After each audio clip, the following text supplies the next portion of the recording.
I said to him when he started, the difficult thing will be you will have your appearances, like you just said, but if you add the minutes together, he probably only had 2 or 3 90-minute games. But yeah, that is what we inherited from the situation of him not being with the team in Newcastle. And we knew this before, so it's not an excuse. He already scored a goal. He gets fitter and fitter, but the main thing, he needs to adjust to his teammates, and the teammates need to adjust to him. And the more you play together, the better things will work. There was a great moment, not great because it didn't end up the way I wanted, but he had a great counter movement in the Palace game, where in the end the midfielder didn't see that, and he already played the ball to the right. If he would have seen it, he would have been one-on-one to the goalkeeper. So these are the things you get if you play more together. And playing more together has been a bit harder than last season because of Alexander Isak, because of McAllister, because of Conor Bradley, that Dominic Szoboszlai has played on 8, on 10, on right fullback for the reasons I just said. And but we cannot, we are, in my opinion, too focused on this season, but the second part of last season had a lot of similarities with the start of this season. With one exception, is that the second part of last season we scored 7 set-piece goals, which led to a lot of wins. And this season we've conceded 4, I think. So we play tomorrow Chelsea. I think they've scored more than 50% of their goals from set-pieces. So this is the new reality in the Premier League, and we were doing this really well the second part of last season. And this season we have had many good chances from set-pieces as well. Unfortunately, didn't score yet. Does that mean you've got to work very sky-high standards? Do you think he's a little out of form at the moment? I think also over there I see the same as the second part of last season, where he scored 12 goals, 5 from a penalty, 1 from a set piece, so 6 open play goals. So he is part of a team that faces different opposition than the first half of last season. So to make that maybe a little bit more of an insight, if you compare how we won the away game against Man United, where they tried to play out from the back and we took the ball 3 times off them, and you compare that the way United played at Anfield, where Onana only went long, then that is one of the answers why it's more difficult for us to score from open play goals. And Mo has a part of this already. You could see this in the second half of last season and the first part of this season, but now you're focused on Mo, the next time we're focused on Florian, then we're focused on Cody. It's what I'm trying to say is that open play, we don't score as many open play goals anymore as we did the first part of last season. And this is something we work on very hard, and the more we will play together in the new setup, the better that will go. But yeah, we still struggle a bit to find enough goals from open play, second part of last season and the first part of this season.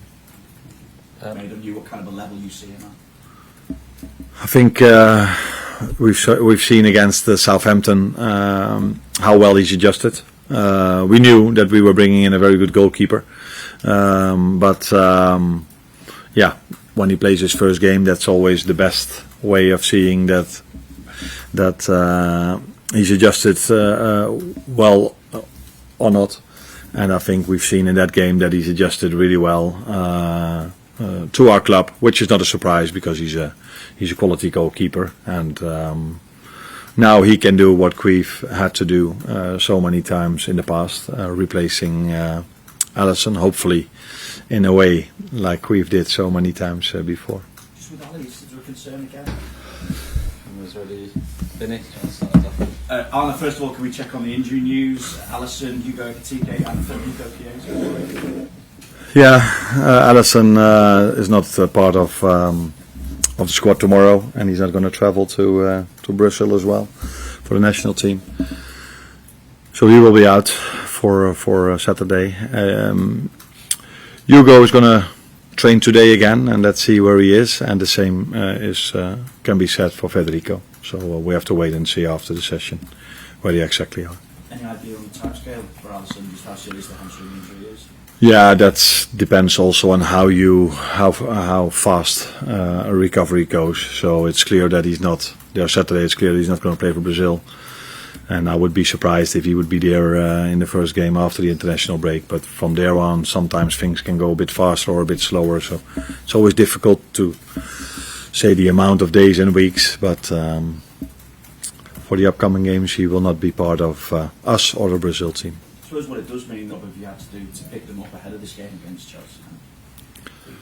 Nah, if the reaction is after you lose against Palace, you lose another game, you can argue if that is positive. But I saw a team that wanted to try from the first till the last second everything to get a result. Different than to the Palace game, we won much more second balls. We were like in the Palace game close to a result. And I've said many times last season, the margins are so small, and that's the same this season again. And we are trying to find a way of that is not about luck or bad luck, or it's not about a set piece goal scored or against. That we are just better than that. It doesn't matter if Hugo Ekitike goes 1-on-1 to the goalkeeper. He gets twice or three times a pull on his shoulder, but he does everything to stay on his feet, like our players mainly do. And 1 minute later, in the other 18-yard box, a player feels this, goes to the ground as if it was the worst hit he ever had.